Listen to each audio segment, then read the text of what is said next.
আকাঙ্ক্ষা, সেই আকাঙ্ক্ষাকে ধারণ করে আগামী দিনে তা পরিচালনার জন্য আমরা অঙ্গীকার করছি।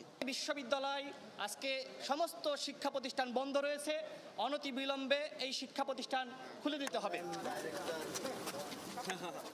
রাজনৈতিক অচলাবস্থা নিরসনে রাষ্ট্রপতির সাথে আজ বঙ্গভবনে বৈঠক করেছেন বিভিন্ন রাজনৈতিক দলের নেতৃবৃন্দ।